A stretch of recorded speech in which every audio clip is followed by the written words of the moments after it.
Hello बच्चों, मैं doctor सुमन सिंह मानव भूगोल के ग्रामीण अधिवास पर एक नया टॉपिक लेकर आपके सामने प्रस्तुत हूँ। आज हम बात करेंगे ग्रामीण अधिवास में वर्गीकरण की। मानव बस्तियों का नियंत्रण जो होता है वो पारिस्थितिकी कारकों के द्वारा होता है। मानव अधिवास की जो विधि और स्थानिक प्रतिरूप से हमें पता लग जाता है कि उस क्षेत्र की पारिस्थितिक कारकों और शक्तियों का सामूहिक समायोजन किस प्रकार से किया गया है। जैसे कुछ क्षेत्रों में भारत में बस्ती पद का उपयोग उस विशिष्ट क्षेत्रीय इकाई के लिए भी किया जाता है जिसकी राजस्व वसूली के लिए पहचान की जाती है। इस स्थिति में बस्ती मानव अधिवास के बगैर भी हो सकती है। अब बस्तियों का वर्गीकरण कुछ निश्चित खंडों में किया जा सकता है। अधिकांशतः इसे सामान्यतः दो वर्गों में बांटते हैं, जैसे शहरी बस्ती और ग्रामीण बस्ती। शहरी बस्ती और ग्रामीण बस्ती में मुख्य अंतर क्या है कि शहरी बस्ती में जो लोग बसते हैं वो उद्योग एवं व्यापार करते हैं और ग्रामीण बस्तियों के लोग का व्यवसाय जो होता है वो कृषि होता है। अर्थात वर्गीकरण में हम जब मानव बस्तियों का वर्गीकरण करते हैं तो दो तरह की बस्तियां आती हैं, एक ग्रामीण और एक नगरीय। ग्रामीण बस्तियां वे जहां कृषि कार्य किए जाते हैं, कृषि कार्यों पर ही आधारित पूरी अर्थव्यवस्था होती है, और नगरीय व्यवस्थाएं वो जहां सारी सुविधाओं उपलब्ध होने के साथ साथ उद्योग और व्यापार के आधार पर वहाँ की जनसंख्या को रोजगार मिलता है। अब इसमें प्रवसन की बात करें तो प्रवसन किस तरह से होता है कि ग्रामीण परिवेश में, ग्रामीण बस्तियों में रोजगार लगातार कम होता चला जा रहा है। कैसे कि कृषि भूमि पर जो निर्भरता पहले थी वो अब धीरे धीरे प्रति व्यक्ति कृषि भूमि कम होने के कारण घटती चली जा रही है। अब प्रति व्यक्ति जब कृषि भूमि कम हो जाएगी तो व्यक्ति बाहर रोजगार की तलाश करेगा। तो हमारे भारत में लगातार आप देखेंगे कि जो ग्रामीण क्षेत्र के वासी हैं वो नगरीय बस्तियों की तरफ अपना प्रवसन करते हैं, अपना मूवमेंट करते हैं। अब वो शहर किस लिए आते हैं? बेहतर रोजगार और बेहतर जीवन स्तर की तलाश में। जैसे कि अगर किसी क्षेत्र में बहुत अधिक औद्योगिक विकास है, जैसे आपके राजस्थान में भिवाड़ी है, निमराना है, भीलवाड़ा के कॉटन वाले हैं, गंगानगर में शुगर मिल्स हैं, तो यहाँ पर ग्रामीण व्यक्ति क्या करेगा कि वो अपना खेती का पुश्तैनी काम, पारंपरिक काम छोड़कर उन व्यापारिक उद्योगों में, संस्थानों में जाएगा और वहाँ जाकर मजदूरी करेगा।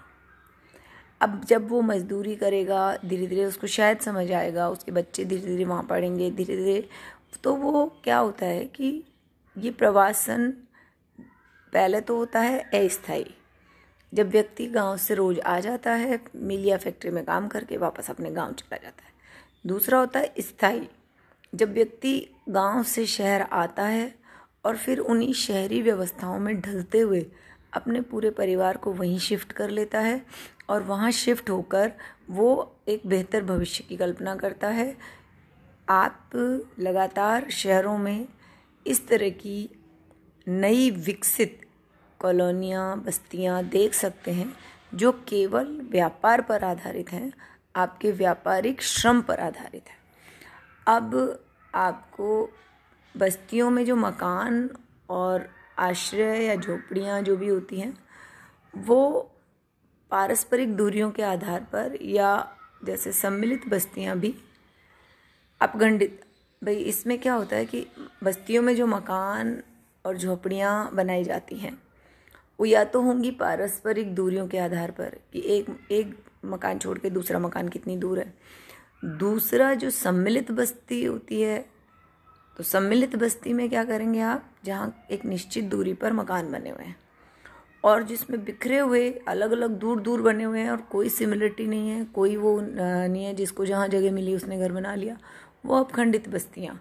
ये दोनों ही बस्तियों में शामिल किया जाता है। अब बस्तियों में जो निर्माण के लिए कुछ आधारभूत तथ्य आवश्यक होते हैं वो क्या हैं? पहला आपका जल की उपलब्धता, कि जहाँ भी बस्ती बसेगी वहाँ क्या होना चाहिए?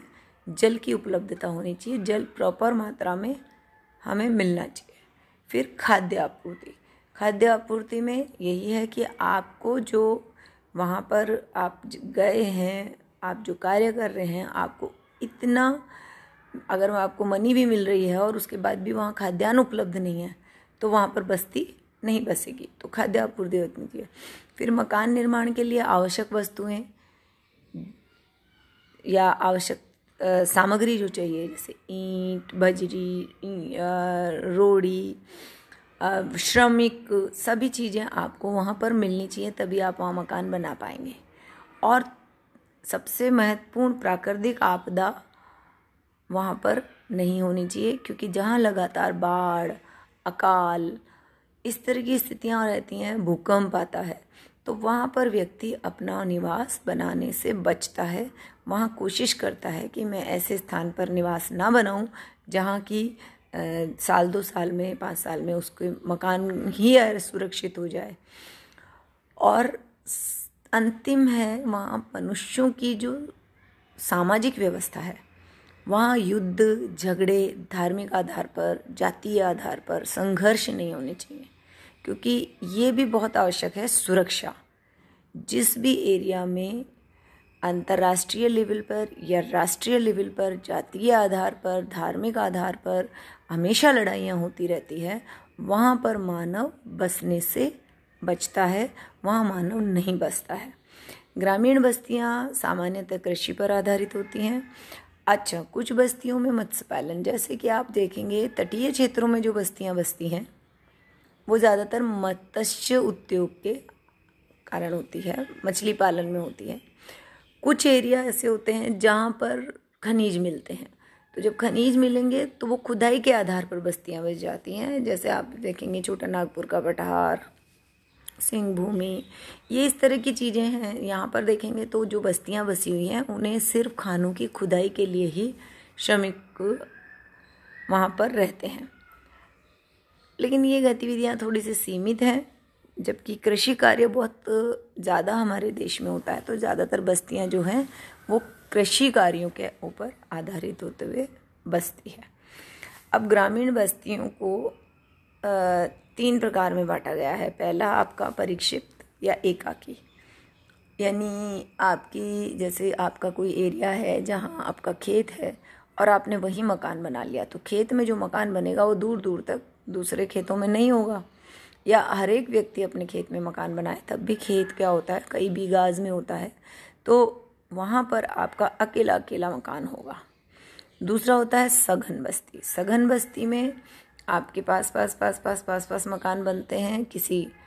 और तीसरा होता है आपके कुछ घरों वाले छोटे गांव, जैसे ढाणी, पुरवा, ये छोटे छोटे गांव होते हैं जिनमें 10-20, ज़्यादा से ज़्यादा 50 फैमिलीज़ इकट्ठी होकर, कुछ तो वो पारिवारिक होती हैं, कुछ उनके परिवार के और जैसे जो जानने वाले होते हैं वो लोग आके बस जाते हैं, तो वो एक ढाणी टाइप बन जाती है और वहाँ पर बस्ती, छोटी बस्ती के रूप में वो विकसित हो जाती है। अब शहरों के विकास में व्यापारिक गतिविधियों को प्रोत्साहित किया जाता है, तो जो भी कुछ निश्चित संसाधन होते हैं तो वहाँ उन निश्चित संसाधनों को निकालने के लिए कुछ बस्तियाँ बसती हैं। वही मैं आपने अभी थोड़ी देर पहले मैंने आपको बताया था, मछली पालन और उत्खनन। और शहर में धार्मिक और सांस्कृतिक कारण भी, क्योंकि जैसे शहरों में मनोरंजन के साधन अधिक उपलब्ध होते हैं, जो भी उत्सव मनाए जाते हैं वो लार्ज स्केल पर और बहुत अधिक होते हैं। और दूसरा, शहरों का जो विकास होता है उसमें आपकी सुरक्षा की दृष्टि से आप ज़्यादा अपने आप को सुरक्षित महसूस करते हैं, तो इसलिए शहर की तरफ आपको आर्थिक आधार पर ही सुरक्षा होती। आपको लगता है कि वहाँ घर लेने में आपका और आपके परिवार का जीवन सुरक्षित है, सरकारी व्यवस्थाएं ठीक हैं, इसलिए आप वहाँ पर बसना पसंद करते हैं। अब ग्रामीण और शहरी क्षेत्रों में जनगणना की अब ग्रामीण और शहरी क्षेत्रों में जनगणना की बात करें तो सभी शहर किसी न किसी व्यापारिक गतिविधि द्वारा संचालित होते हैं और इनमें जो व्यापारिक गतिविधियां की जाती हैं उनकी विशिष्ट पहचान बनती है। जैसे शहरों का वर्गीकरण उसके प्रभावी कार्यों के आधार पर होता है, और जैसे प्रभावी कार्य क्या हैं? व्यापार, प्रशासन, सुरक्षा, संस्कृति, शिक्षा, पर्यटन इत्यादि पर आधारित होता है। तो भारत की जनसंख्या के दौरान उन्हीं बस्तियों को शहरी श्रेणी में निर्धारित किया गया है जो इन सारी शर्तों को पूरा करती है। जैसे वहाँ व्यापार भी होना चाहिए, वहाँ पर आपका प्रशासनिक व्यवस्था सुदृढ़ होनी चाहिए, सुरक्षा की दृष्टि से और संस्कृति की दृष्टि से वहाँ पर कोई भी इस तरह की वैमनस्यता या लड़ाई झगड़े नहीं होने चाहिए, और शिक्षा और पर्यटन को भरपूर प्रोत्साहन होना चाहिए। शिक्षा के प्रति लोगों का रुझान भी होना चाहिए और वहाँ पर शैक्षिक संस्थान जो खुलते हैं वो बहुत अच्छे उच्च लेवल के होते हैं, तो उनको शहरी बस्तियों में अब भारत की जनगणना के दौरान 5,000 से अधिक की जनसंख्या जो होती है या 400 व्यक्ति प्रति वर्ग किलोमीटर से ऊपर का जनसंख्या घनत्व है, तो उनको तो आप रख देंगे शहरी में। पुरुष कार्यशील जनसंख्या उसमें लगभग 75% होनी चाहिए, यानी अगर वहाँ पर 400 व्यक्ति प्रति वर्ग किलोमीटर से रह रहे हैं तो उसमें कम से कम 300-350 लोगों के पास रोजगार होना चाहिए गैर कृषक व्यवहार पर, तब उसको आप शहरी बस्ती कह सकते हैं। अब ग्रामीण बस्ती प्रतिरूप में जैसे भारत में आपके नियोजित बस्ती की अवधारणा नहीं है। यहाँ भौतिक और सांस्कृतिक विन्यास के संबंध में प्राकृतिक विकास को एक प्रकार से दर्शाती हैं, और यहाँ पर एक जो सुस्पष्ट आकार और विशिष्ट आंतरिक संरचना है उसका अभाव है। भारत में जैसे आपकी स्थानीय विशेषताएं जो होती हैं उसी के आधार पर आपकी बस्तियां बस जाती हैं। जैसे आपको मिट्टी मिल रही है उपजाऊ तो बस्ती बस जाएगी, सुरक्षित हैं आप चारों तरफ से तो आपकी बस्ती बस जाएगी, आपका वहाँ पर व्यापारिक रूप से आप अपना जीवनोपार्जन करने के लिए सक्षम हैं तो आपके वहाँ बस्ती बस जाएगी। तो ग्रामीण बस्तियों को 3 आकारों में बांट लेते हैं हम। पहली आपकी होती है विलग बस्तियाँ, वही इसमें दूर दूर खेतों में जो मकान बनते हैं जिनमें अकेला परिवार रहता है, वहाँ किसी भी तरह की कोई धार्मिक और सांस्कृतिक इस तरह का आयोजन नहीं होता है जिसमें कि हजारों लोग इकट्ठे हो जाएं। केवल और केवल जो भी कार्य होते हैं वो सिंगल एक पारिवारिक व्यवस्था होती है। तो इसमें आपके दूसरा होता है हैमलेट या पल्ली, इसमें 2-3 से लेके 10 घर तक बसते हैं, और इसमें आपका जो ज़्यादातर पारिवारिक कुनबा जिसको कहते हैं खानदान, तो वो ही ज़्यादातर बस जाते हैं कि 5-6 भाइयों ने अपने मकान बना लिए, फिर उनके बच्चों ने भी वही मकान बना लिए, तो धीरे धीरे वो एक पारिवारिक हैमलेट बन जाता है, पल्ली बन जाता है, पुरवा बन जाता है।